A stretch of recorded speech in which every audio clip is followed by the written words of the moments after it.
শুভ বিকেল সকলকে। আশা করছি আপনারা সকলেই অনেক ভালো আছেন। এরকম চমৎকার একটি অনুষ্ঠান গ্রিন ভয়েস আয়োজন করেছে, আমি সত্যি মুগ্ধ হয়েছি। যদিও 8 মাস হলো আমি এখানে অধ্যক্ষ হিসেবে এসেছি, এরকম নবীনবরণ আমার সময় হয়নি। গ্রিন ভয়েস আয়োজন এটা আমাকে আপ্লুত করেছে, এবং এরকম একটি প্রোগ্রামে দেশ বরণ্যের স্থপতি ইকবাল হাবিব আসবেন, এটাও আমাকে আরো বেশি আবেগিত করেছে, ভালো লেগেছে। স্যারের কাছে আমি কৃতজ্ঞতা প্রকাশ করছি। শতবর্ষী ঐতিহ্যবাহী শোভনচর সরকারি টিচার্স ট্রেনিং কলেজ ঢাকাতে স্যারকে আমি স্বাগত জানাচ্ছি আবারও, এবং স্যারের পদচারণায় মুখরিত হয়েছে সরকারি টিচার্স ট্রেনিং কলেজ ঢাকা। যেটা বলবো যে এই ব্যাচের শিক্ষার্থীদের জন্য এটি একটি বিরাট মাইলফলক, যে স্যারকে তোমরা কাছাকাছি দেখলে কথা শুনবে। আমিও আমার কক্ষে বসে কথা শুনছিলাম, খুব নগর নিয়ে চিন্তার কথা, নগরের পরিবেশ নিয়ে চিন্তার কথা, সবুজায়নের চিন্তার কথা, ভীষণ ভালো লাগছিল। তোমরা একটু পরে শুনবে সেগুলি। এটা তোমাদের অনেক অনেক বেশি বাড়তি পাওনা, যেটা তোমরা তোমাদের চলার জীবনে, আমি বলবো সারা জীবন তোমাদের কাছে এটি থেকে যাবে, এটি কখনো হারিয়ে যাবে না।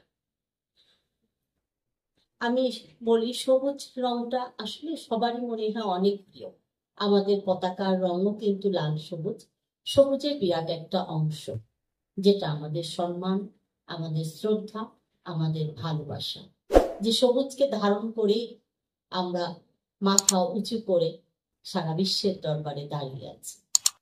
পাশাপাশি আমাদের ইসলামের দৃষ্টিতে যেটা বলি, সবুজ রংটা কিন্তু আমাদের বেহেশতি একটি রং, যে রংটি শান্তির, যে রংটির আনন্দের, যে রংটি প্রশান্তি। সেই সবুজ রংটি আমাদের উদ্ভিদের, বেশিরভাগ উদ্ভিদের যেই সবুজটা, সবুজ আয়নটা আসলে আমরা চাই। আমরা এই যে আমার চোখে চশমা, অনেকের চোখেই চশমা, ডাক্তারের কাছে যখন যাই বলে যে আপনি সকালবেলায় সবুজ গাছের দিকে তাকাবেন, সবুজ পাতা দেখবেন, মানে ওটাও জ্যোতি বাড়াতেও সাহায্য করে। আসলে আমরা সেগুলি করি না। সবুজের গুরুত্ব অনেক, সবুজ আয়ন, আমার মনে হয় যে এটা দেখলে মনটাও সবুজ থাকবে, পাশাপাশি আমার বয়সটাও সবুজ হয়ে যাবে। কি ঠিক আছে না সবাই? এটি আমাদের হওয়া উচিত। একটা দেশে 25 ভাগ সবুজায়ন। এখন আমাদের অবস্থা কি? ঢাকার অবস্থা তো বেশি খারাপ, অন্য অন্য জায়গাগুলিতে পার্সেন্টেজটা একটু বেশি আছে। এই ঢাকাকে আমরা কিভাবে বাঁচাবো? কয়দিন আগে আমাদের পার্শ্ববর্তী মায়ানমারের যে বড় ভূমিকম্প, সেটা দেখলেও তো ভয় লাগে। ঢাকা তো সেই থ্রেটের ভিতরে আছে, একদম 1 নম্বরে। সেই ঢাকাকে আমরা কিভাবে সেভ করবো? আমাদের প্রিয় ঢাকা, আমরা যেখান থেকে আমাদের জীবন যুদ্ধ শুরু করি, আমরা সকলেই এখান থেকে কম বেশি শুরু হয় আমাদের অনেক যুদ্ধ। একটা ভালো চিকিৎসা নিব, একটা ভালো শপিং করব, একটা ভালো শিক্ষা প্রতিষ্ঠানে ভর্তি হব, সবকিছু ঢাকা কেন্দ্রে। তাহলে এই ঢাকাকে আমরা বাঁচাবো কি? সেটি একটি আমার প্রশ্ন। এই প্রশ্নটি আমি তোমাদের কাছে রাখছি। জনাব আলমগীর কবির, প্রধান সম্পাদক গ্রিন ভয়েস, খুব ইম্পর্টেন্ট একটি কথা বলেছেন। যেটি দুটি কথা বলেছেন, একটি হচ্ছে সামাজিক পরিবেশ, আর একটি হচ্ছে মানবিক পরিবেশ। আসলে মানবিক পরিবেশটা কি? সেই মানবিক জায়গাটা আমরা বুঝি কিনা, মানবিক জায়গাটা আমরা লালন করি কিনা, কেমন হওয়া উচিত? এই ক্যাম্পাস তোমাদের, এই ক্যাম্পাসকে ভালো রাখার দায়িত্ব তোমাদের। আমার সম্পাদক মহোদয় বলে গেলেন যে পাতা, গাছের পাতা থাকবে, গাছের পাতা পড়বে, সেটাকে ম্যানেজমেন্ট করার দায়িত্ব প্রশাসনের পাশাপাশি কিন্তু তোমাদের।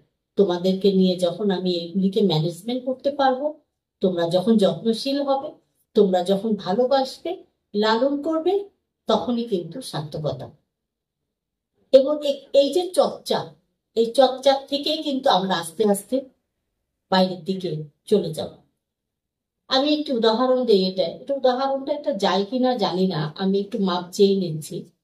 আমরা যখন ক্যান্টনমেন্টের ভিতরে ঢুকি তখন কি করি, আমি হয়তো গাড়িতে বসে চিপস খাচ্ছি বা চকলেট বা আরো কিছু, আমি কিন্তু ওই খোসা বা কলা ওগুলি কিন্তু আমি জানালা দিয়ে ভুলেও ফেলি না। কারণ মিলিটারি পুলিশ, যাকে এমপি বলে ওখানকার, তারা কিন্তু দেখার সাথে সাথেই মামলা করে গাড়িতে, এবং সাথে সাথেই একটা কিছু করে দেয়।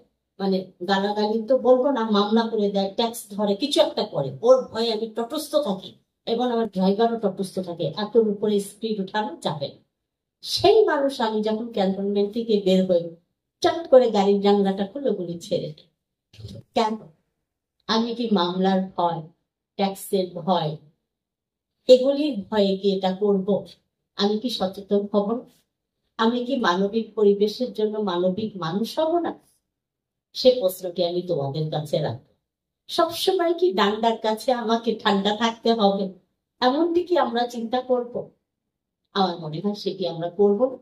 আমরা সকলেই শিক্ষিত হচ্ছি, শিক্ষিত মানুষ, আমরা সচেতন হব, ভালো থাকবো, এবং আমরা প্রতিটি ক্ষেত্রে ক্যাম্পাসকেও তোমরা ভালোবাসবে।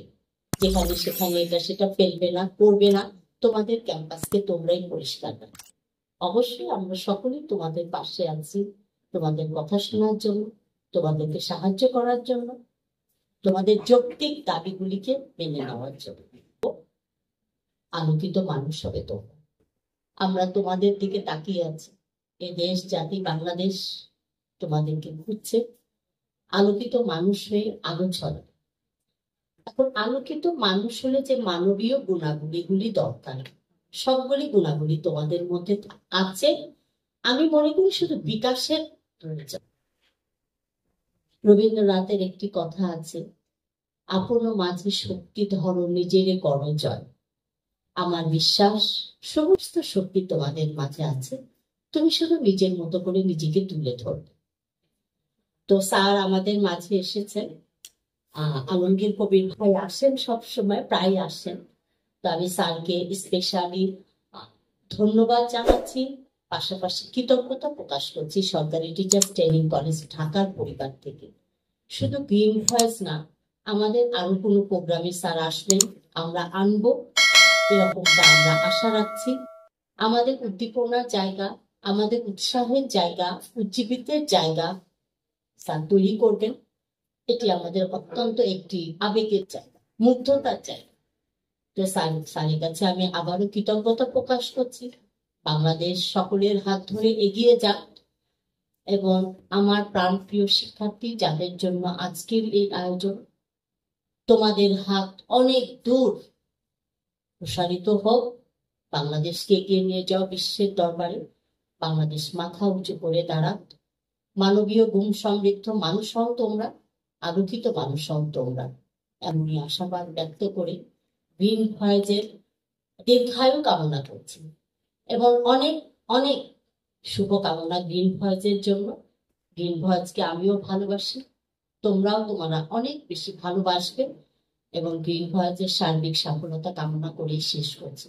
সকলকেই আবারও আসসালামু আলাইকুম।